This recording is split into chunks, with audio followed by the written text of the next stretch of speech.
आज हम डिस्कस करेंगे क्लास 6 एनसीईआरटी का मैथ 3.2 प्रश्नावली 3.2 को डिस्कस करेंगे, जो कि क्लास 6 का मैथ है। उस मैथ का चैप्टर नंबर 3.2 को डिस्कस करेंगे। ठीक है, तो चलो स्टार्ट करते हैं। पहला क्वेश्चन क्या है? देखो, पहला क्वेश्चन क्या बोल रहा है कि बताइए कि दो संख्याओं का योग सम होता है या फिर विषम होता है यदि वे दोनों संख्याएं विषम हो और सम हो। देखो, यहां पे क्या बोला जा रहा है कि यदि हम किसी भी दो विषम संख्याओं को ऐड करेंगे तो ऐड करने पे जो मेरा रिजल्ट आएगा, जो मेरा योग होगा, वो क्या एक विषम संख्या होगा या फिर सम संख्या होगा। उसी प्रकार यदि हम किसी दो सम संख्याओं को ऐड करेंगे तब रिजल्ट क्या आएगा, सम होगा या विषम होगा। बताओ, यदि हम किन्हीं दो विषम संख्याओं को ऐड करें तब रिजल्ट क्या आएगा, और यदि हम किन्हीं दो सम संख्याओं को ऐड करें तब रिजल्ट क्या आएगा। बताओ।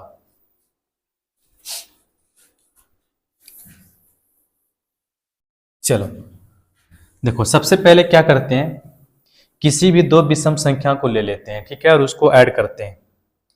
बताओ, कोई भी दो विषम संख्या लो। जैसे दो विषम संख्या हम लिए, एक लिए 9 और एक लिए 15, दोनों विषम संख्या है। तो दोनों विषम संख्याओं को ऐड करने पे रिजल्ट देखो क्या रहा है। 9 5 कितना होता है, 14, और एक एक 2, 24। 24 क्या है, बोलेंगे एक सम संख्या है। 24 क्या है, एक सम संख्या है। ठीक है, कोई और दो विषम संख्या लो। जैसे हम दो विषम संख्या ले लेते हैं 3 और एक ले लेते हैं 21। ठीक है, तो 21 को और 3 को जोड़ें तो रिजल्ट कितना है मेरा, 24। ये भी क्या है, सम संख्या है। कोई भी संख्या रखकर चेक कर सकते हो। ठीक है, कोई भी दो विषम संख्या लो और उसको ऐड करो। अब कोई दो ही बड़ी संख्या लेते हैं। ठीक है, जैसे एक लेते हैं 307 और एक लेते हैं 300, एक लेते हैं 400, एक लेते हैं 405। ठीक है, अब दोनों को ऐड करके देखो, ऐड करो, देखो क्या मिलेगा। 7 5 12 के 2, बाकी रहा 1, 4 और 3 कितना हुआ, 7, 712। 712 क्या बोलेंगे, 712 जो है एक सम संख्या है। तो हम यहां से क्या पाए, हमें यहां से ये मिला कि यदि हम किसी भी दो विषम संख्याओं को ऐड करते हैं तो ऐड करने के बाद जो मेरा योगफल होगा वो हमेशा क्या होगा, एक सम संख्या होगा। ठीक है, यदि हम किसी भी दो विषम संख्या को ऐड करेंगे तो ऐड करने के बाद जो रिजल्ट आएगा मेरा, वो जो रिजल्ट होगा हमेशा क्या होगा, एक सम संख्या होगा। ठीक, बी में देखो क्या है, किसी दो सम संख्याओं को लेते हैं और उसको ऐड करके देखते हैं। ऐड करो, जैसे यहाँ पे दो सम संख्या ले लो, एक ले लेते हैं 16 और एक ले लेते हैं 28। ऐड करो, कितना आएगा, 8 6 14, 2 1 3, 3 और एक कितना हुआ, 4 44। क्या है, सम संख्या है। क्या बोलेंगे, ये संख्या क्या आया, सम आया। ठीक है, 2 3 संख्या लेकर चेक कर सकते हो। ठीक है, एक और ले लेते हैं 2 और एक ले लेते हैं 12, कितना आया, 14। 14 क्या है, एक सम संख्या है। कोई बड़ी संख्या लेकर चेक कर लो, एक बार चेक करो, कोई बड़ी संख्या लेकर। एक ले लेते हैं 508 और एक ले लेते हैं, ठीक है, 672, दोनों सम संख्या है। ठीक है, 508 और 672 क्या है, सम संख्या है। ऐड करो इसको, 8 और 2 10, 1 और 6 5 कितना हुआ, 11। 1110 क्या है, सम संख्या है। तो हम यहां से क्या बोलेंगे कि किसी भी दो सम संख्याओं को जोड़ेंगे या किसी भी दो विषम संख्याओं को जोड़ेंगे, किसी भी दो सम संख्याओं को जोड़ेंगे और किसी भी दो विषम संख्याओं को जोड़ेंगे तो हमेशा मेरा जो आंसर आएगा, ठीक है, जो योगफल आएगा वो क्या होगा, तो बोलेंगे वो जो होगा एक सम संख्या होगा। क्या होगा, एक सम संख्या होगा। ठीक, दूसरा क्वेश्चन देखो क्या है, बताओ। दूसरा क्वेश्चन में क्या बोला जा रहा है, दूसरा क्वेश्चन बोला जा रहा है बताइए कि निम्नलिखित में कौन सा कथन सत्य है और कौन सा कथन असत्य है। ठीक है, यहाँ पे कुछ कथन दिया गया है। ठीक है, इस कथन में कौन सा कथन सत्य है और कौन सा कथन असत्य है, ये हमें बताना है। बताओ। क्वेश्चन नंबर 2 में जितने सारे कथन दिया गया है उन कथन में से हमें बताना है कि कौन सा कथन जो है सत्य है और कौन सा कथन असत्य है। बताओ। देखो, पहला कथन क्या दिया गया, बताओ। पहला कथन है कि तीन विषम संख्याओं का योग क्या होगा। तीन विषम संख्याओं का योग क्या हमेशा सम होगा। तीन विषम संख्याओं का योग हमेशा सम होगा। बताओ। तो हम क्या करेंगे, बताओ। कोई भी तीन विषम संख्या ले लो। ठीक है, कोई भी तीन विषम संख्या लेते हैं। जैसे एक लेते हैं 9, एक लेते हैं 15, ठीक है, और एक लेते हैं 9, 15, और एक ले लेते हैं यहाँ पे 21। ठीक है, तो यहाँ पे किया तीन विषम संख्या लिए, तीनों को ऐड करो। 21 और 9 कितना हुआ, बताओ। तो बोलेंगे 21 और 9 30 हुआ, 30 और 15 कितना हुआ, 45 हुआ। कितना हुआ, 45। तो 45 क्या बोलेंगे, 45 जो है एक विषम संख्या है। 45 क्या है, एक विषम संख्या है। ठीक है, 45 एक विषम संख्या है। ठीक है, कोई और तीन विषम संख्या ले लो और उसको चेक करो। ठीक है, कम से कम तो 3 बार चेक करना। ठीक है, तो कोई और दो तीन विषम संख्या लेते हैं। ठीक है, और उसको चेक करते हैं। जैसे एक ले लेते हैं यहाँ पे 45, एक ले लेते हैं 63, और एक ले लेते हैं 91। ठीक है, ये तीनों क्या है, विषम संख्या है। तीनों को ऐड कर दो। देखो, 3 और 1 4, 5 और 4 कितना हुआ, 9। ठीक है, कैरी कितना रहा, 0। 9 6 15, 15 और 4 कितना हुआ, 19। कितना आया, 199। देखो, 3 1 4, 5 4 9। ठीक है, 9 6 15, 15 4 19, कितना आया, 199। 199 क्या है, बोलेंगे एक विषम संख्या है। क्या है, एक विषम संख्या। ठीक है, कोई और संख्या लेकर चेक कर सकते हो। जैसे एक ले लेते हैं यहाँ पे 9, एक ले लेते हैं यहाँ पे 3, 3 के बाद ले लेते हैं यहाँ पे 9, 9 के बाद ले लेते हैं यहाँ पे 9 के बाद लेते हैं यहाँ पे 33। ये तीनों संख्या क्या, बताओ, विषम संख्या है कि नहीं। तीनों को ऐड कर दो। ठीक है, 9 3 12। ठीक है, 12 और 33 कितना होगा, बोलेंगे 12 33 हो जाएगा 45। तो 45 क्या आएगा, बोलेंगे एक विषम संख्या।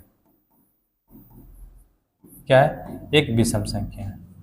तो हम क्या बोलेंगे कि किसी भी तीन विषम संख्याओं को अगर हम ऐड करते हैं, ठीक है, किसी भी तीन विषम संख्याओं को ऐड करते हैं तो रिजल्ट हमें हमेशा क्या मिलता है, एक विषम संख्या मिलता है।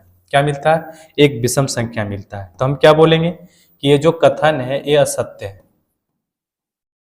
ये कथन क्या है, असत्य है। ठीक, अगला कथन देखो क्या बोला जा रहा है, बताओ। अगला कथन में कहा जा रहा है कि दो विषम संख्याओं और एक सम संख्या का योग क्या सम होता है। यदि हम दो विषम संख्या लेंगे और एक सम संख्या लेकर ऐड करेंगे तो ऐड करने के बाद जो मेरा रिजल्ट होगा वो क्या एक सम संख्या आएगा। बताओ, यदि हम किसी दो विषम संख्या को लेंगे और एक सम संख्या को लेकर ऐड करेंगे तो रिजल्ट हमारा क्या सम संख्या आएगा। बताओ, चेक करेंगे। ठीक है, चेक कर लो इसको। देखो, कोई भी दो विषम संख्या लो और एक सम संख्या लो। ठीक है, तो देखो, एक ले लेते हैं यहाँ पे 9 और एक ले लेते हैं 15 और एक ले लेते हैं 4। ये दोनों क्या है, विषम संख्या है और एक सम संख्या है। दोनों को, तीनों को यहाँ पे ऐड करो। 5 4 9। ठीक है, कितना हो गया, 5 4 9, 9 और 9 कितना हुआ, 18। ठीक है, और एक एक कितना हो गया, 2, 28 आया। 28 क्या बोलेंगे, एक सम संख्या है। 28 क्या है, एक सम संख्या है। ठीक है, कोई और दो सम संख्या लो और एक विषम संख्या लो। जैसे देखो यहाँ पे ले लेते हैं, दो विषम संख्या लेते हैं, एक लेते हैं 21 और एक ले लेते हैं 33, ठीक है, और एक सम संख्या ले लेते हैं 24। तीनों को ऐड कर दो, 4 3 7, 7 और 1 कितना आया 8, ठीक है। फिर कितना बचा मेरे पास, 2 3 2 5 और 2 7, 78। 78 क्या बोलेंगे, एक सम संख्या है, एक सम संख्या है, ठीक है। कोई और लो, दो विषम संख्या लो, एक सम संख्या, बड़ी ले लो, एक बड़ी संख्या लेते हैं, ठीक है। बड़ी संख्या लेंगे तो 3 3 3, ठीक है, प्लस 2 2 5 प्लस 2 2 8, ठीक है। इसको ऐड करो, तो ऐड करने के बाद देखो रिजल्ट मेरा क्या आएगा, 8 5 13, 13 और 3 16, इकाई अंक में 6 आ गया। इसका मतलब ये संख्या क्या आएगा, सम संख्या आएगा। इकाई अंक में 6 आया, इसका मतलब ये संख्या जो होगा ये संख्या सम होगा। तो हम क्या बोलेंगे कि किसी दो विषम संख्याओं को लेंगे और एक सम संख्या को लेकर ऐड करेंगे, तो जो मेरा रिजल्ट होगा, जो मेरा योगफल होगा, वो हमेशा क्या होगा, एक सम संख्या होगा। हमेशा क्या होगा, तो बोलेंगे एक हमेशा जो होगा मेरा एक सम संख्या होगा, ठीक है। तो एक कथन क्या होगा, सत्य होगा। क्या होगा, कथन सत्य होगा, ठीक है। अगला कथन देखो क्या है, अगला कथन में क्या कहा जा रहा है, अगला कथन में कहा जा रहा है तीन विषम संख्याओं का गुणनफल, तीन विषम संख्याओं का गुणनफल क्या हमेशा विषम होता है, बताओ। तीन विषम संख्याओं का गुणनफल हमेशा विषम होगा, बताओ। क्या करेंगे बताओ, कोई भी तीन विषम संख्या ले लो और उसको वापस में क्या करेंगे, गुना करेंगे, ठीक है। गुना करने के बाद क्या देखेंगे, गुणनफल देखेंगे। देखेंगे गुणनफल क्या है, सम है कि विषम है, ठीक है। तो कोई भी तीन विषम संख्या ले लो, जैसे हम यहां पे लेते हैं 3 5, ठीक है। सबसे पहले एक लेते हैं, 1 3 5, कितना होगा, 3 एकम 3 और 3 पचे कितना होगा 15। 15 क्या आया, एक विषम संख्या आया, ठीक है। क्या आया, एक विषम संख्या आया। यहाँ पे हम तीन विषम संख्याओं को गुना किए तो गुणनफल मुझे क्या मिला, एक विषम संख्या मिला। कोई और तीन संख्या ले सकते हो, 3, ठीक है, 9 और ले लो एक 21। तीनों क्या है बताओ, तीनों क्या है, विषम संख्या है, तीनों को गुना करो। 21 नमा कितना होता है 189, और 189 तिया कितना होगा, 9 तिया 27, कैरी 2, 8 तिया 24 2 26, कैरी 2 567, कितना आया 567। 567 क्या है, विषम संख्या है। यहां भी हमने क्या किया, तीन विषम संख्याओं को गुना किया तो जो गुणनफल मेरा मिला वो एक विषम संख्या मिला, ठीक है। तो यहां से हम क्या कहेंगे कि किसी भी तीन विषम संख्याओं को अगर हम गुना करेंगे तो जो मेरा गुणनफल होगा, जो रिजल्ट के रूप में गुणनफल आएगा, वो गुणनफल हमेशा और हमेशा क्या होगा, एक विषम संख्या होगा। क्या होगा, एक विषम संख्या होगा। तो एक कथन क्या होगा, बोलेंगे एक कथन जो है सत्य है। कथन क्या है, सत्य है, ठीक है। कथन नंबर डी देखो,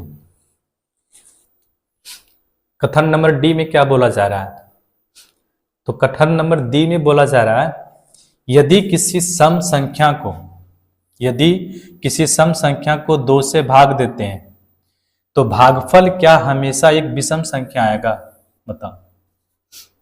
बोला जा रहा है कि यदि किसी सम संख्या को 2 से भाग देते हैं तो भागफल जो होगा मेरा, वो क्या मेरा भागफल विषम संख्या होगा, सदैव विषम संख्या होगा, बताओ। तो हम क्या करेंगे बताओ, कोई भी सम संख्या को लेंगे और सम संख्या को लेकर 2 से डिवाइड करेंगे। 2 से डिवाइड करने के बाद चेक करेंगे कि मेरा भागफल जो आया वो सम है कि विषम है, ठीक है। तो ले लो, कोई भी सम संख्या लो और उसे 2 से डिवाइड करो। कोई भी सम संख्या लो और उसे 2 से डिवाइड करो, ठीक है। तो हम सबसे छोटी सम संख्या लेते हैं 2 और 2 को 2 से डिवाइड करते हैं। ठीक है, तो मेरा जो भागफल आया वो कितना आया? 1 आया। भागफल कितना आया? 1। तो बोलेंगे ये जो भागफल 1 है एक विषम संख्या है। क्या है? एक विषम संख्या है। ठीक है, एक संख्या लेते हैं 4 जो कि सम है और इसे 2 से डिवाइड करते हैं। ठीक है, तो भागफल कितना आया? 2। भागफल कितना आया? 2 आया। तो जो है क्या एक सम संख्या है। 2 क्या है? बोलेंगे 2 जो है एक सम संख्या है। कोई और 2 लेते हैं और 6 से डिवाइड करते हैं। ठीक है, तो मेरा भागफल कितना आएगा? 3। भागफल कितना आया? 3। 3 क्या है? विषम संख्या है। तो यहां से देखो हमें क्या मिल रहा है भागफल के रूप में, क्या प्राप्त हो रहा है कि यदि हम किसी भी सम संख्या को 2 से डिवाइड कर रहे हैं, ठीक है, यदि हम किसी सम संख्या को 2 से डिवाइड कर रहे हैं तो भागफल के रूप में हमें एक विषम संख्या भी मिल रहा है और सम संख्या भी मिल रहा है। ठीक है, यदि हम किसी सम संख्या को 2 से डिवाइड कर रहे हैं तो डिवाइड करने के बाद हमें जो भागफल मिल रहा है वो भागफल के रूप में हमें क्या क्या मिल रहा है बताओ? तो बोलेंगे भागफल के रूप में हमें सम संख्या भी मिल रहा है और विषम संख्या भी मिल रहा है। लेकिन कथन में क्या कहा जा रहा है? क्या सदैव विषम होता है? तो बोलेंगे नहीं, सदैव विषम नहीं होता है, सम भी होता है और विषम भी होता है। तो ये कथन क्या होगा? बोलेंगे कथन जो है असत्य होगा। एक कथन क्या होगा? असत्य होगा। ठीक है, अगला कथन देखो क्या बोला जा रहा है, बताओ। अगला कथन जो है कथन नंबर ई, उसमें क्या बोला जा रहा है बताओ? चलो इसको मिटाते हैं। ठीक है, अगला कथन देखो क्या है। अगला कथन देखो क्या है, करा सभी अभाज्य संख्याएं विषम होती है। बताओ, जितने सारे अभाज्य संख्याएं हैं क्या सारे अभाज्य संख्याएं विषम होती हैं? देखो, तो सबसे पहले हम क्या बात करेंगे कि सबसे जो छोटी अभाज्य संख्या है, सबसे छोटी अभाज्य संख्या कौन है बताओ? तो हम क्या बोलेंगे? सबसे छोटी अभाज्य संख्या जो है वो है, सबसे छोटी अभाज्य संख्या जो है वो है 2। ठीक है, और सबसे छोटी ठीक है, सबसे छोटी सम संख्या जो है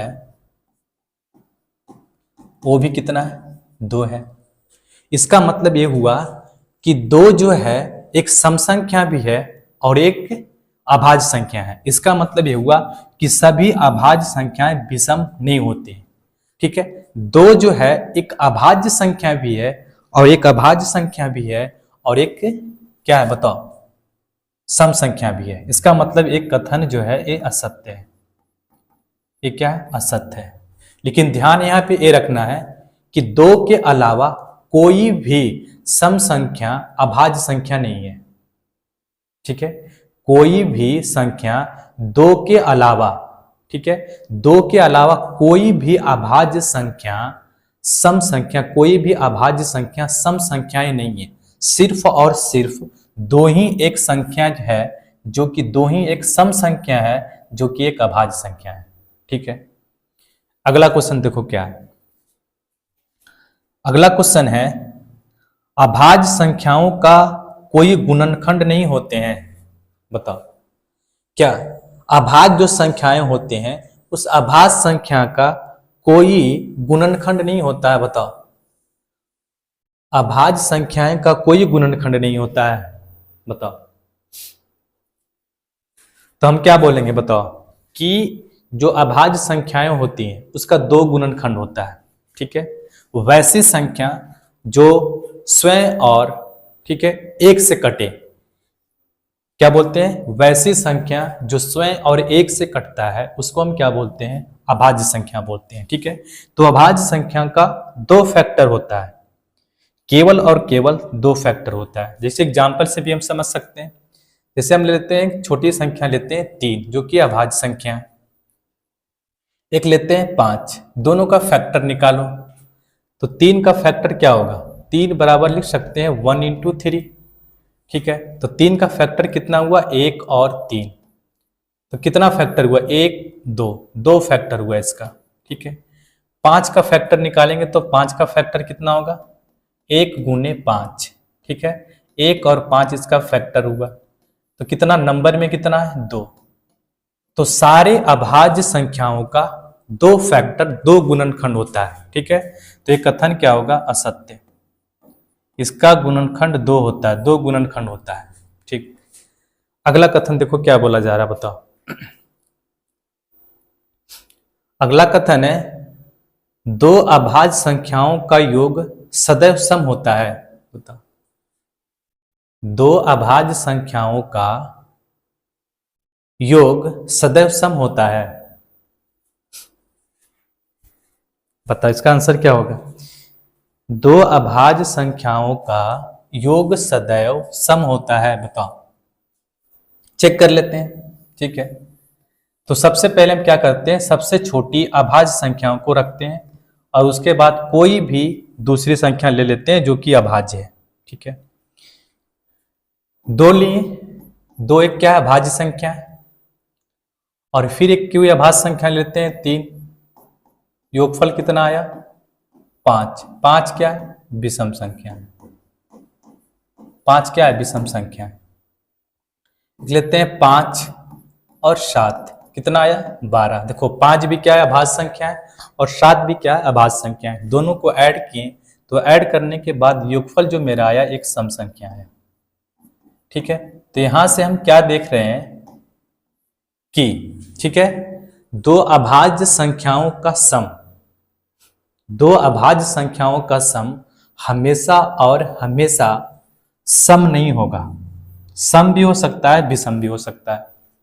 सम भी हो सकता है और विषम हो सकता है। विषम कब होगा, जब हम 2 अभाज्य संख्याओं में से एक संख्या को 2 ले लेंगे।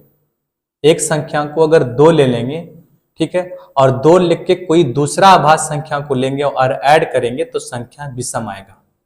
लेकिन 2 को छोड़ दें और कोई भी 2 अभाज्य संख्या ले लेंगे, ध्यान से सुनना है, 2 को छोड़ देंगे और कोई भी 2 अभाज्य संख्या ले लेंगे और दोनों को अगर ऐड करेंगे तो हमेशा और हमेशा जो योग होगा वो क्या होगा, एक सम संख्या होगा। लेकिन अगर 2 को ले लेंगे और 2 को लेकर कोई और अभाज्य संख्या को लेकर ऐड करेंगे तो संख्या क्या आएगा, एक विषम होगा। तो यहाँ पे हम बोल सकते हैं कि ये जो कथन है ये असत्य है। हमेशा सम नहीं आएगा, सम भी हो सकता है और विषम भी हो सकता है। विषम एक ही केस में होगा जब हम एक संख्या को 2 रखेंगे, ठीक। अगला क्वेश्चन देखो, अगला कथन क्या है, अगला कथन है केवल दो ही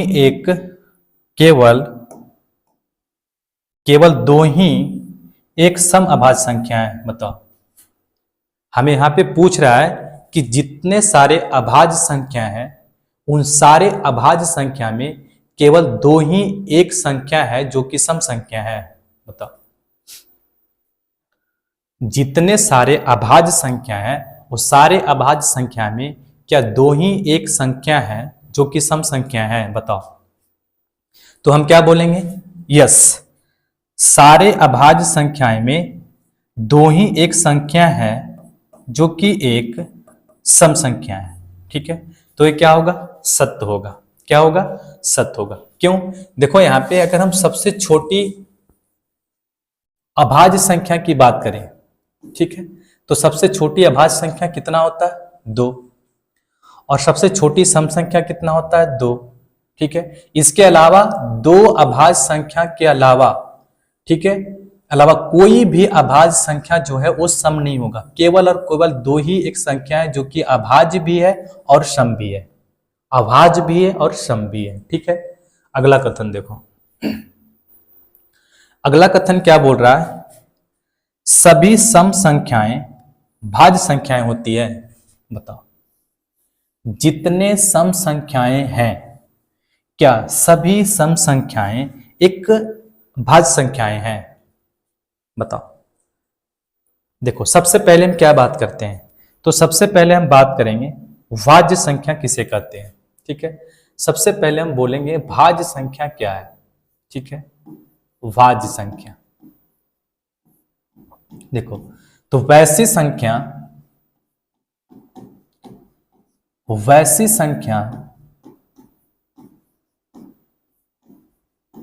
जो स्वयं और एक के अलावा स्वयं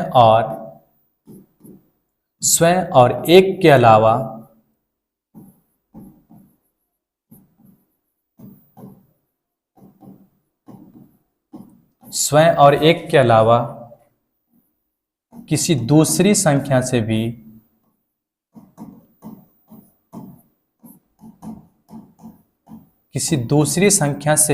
विभाज्य हो,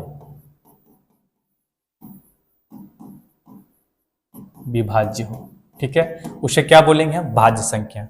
वैसी संख्या जो स्वयं और एक के अलावा किसी और भी संख्या से विभाज्य होता है उसे हम क्या बोलते हैं? भाज्य संख्या बोलते हैं, ठीक है। और अगर हम सबसे छोटी भाज्य संख्या की बात करते हैं, ठीक है, सबसे छोटी भाज्य संख्या की बात करें हम, तो सबसे छोटी भाज्य संख्या जो होगा 4 होगा, ठीक है। क्या होगा? 4 होगा। और सबसे छोटी अगर हम सम संख्या की बात करेंगे तो क्या होगा? 2 होगा। सबसे छोटी सम संख्या की बात करेंगे हम, सम संख्या की बात करेंगे तो क्या होगा? 2 होगा।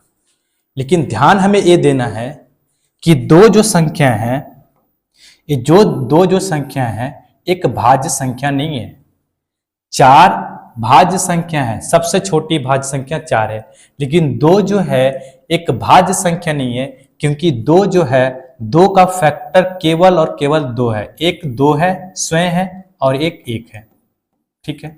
तो 2 जो है एक भाज्य संख्या नहीं है, 2 क्या है? एक अभाज्य संख्या है। 4 जो है एक सबसे छोटी भाज्य संख्या है, ठीक है। देखो अब यहां पे क्या बोला जा रहा? सभी सम संख्याएं भाज्य संख्याएं हैं? नहीं, सभी सम संख्याएं भाज्य संख्याएं नहीं है।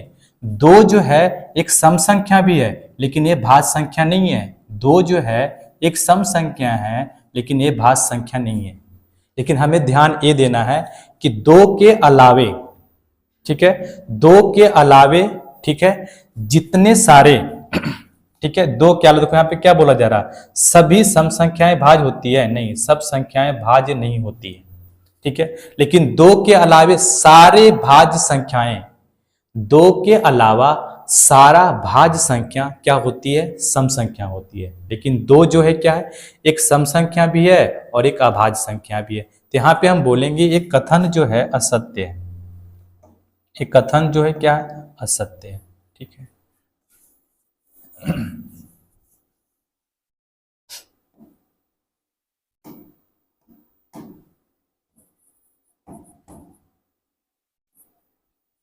अगला कथन देखो क्या है। अगला कथन है 2 सम संख्याओं का गुणनफल सदैव सम होता है। बताओ, यहां बोला जा रहा है कि 2 सम संख्याओं का गुणनफल सदैव सम होता है। चेक कर लो, कोई भी 2 सम संख्या ले लो और दोनों को योग कर लो। ये योग करने के बाद योगफल को देखो क्या होता है, ठीक है। जैसे 2 सम संख्या लेते हैं और दोनों को ऐड करते हैं, ठीक है।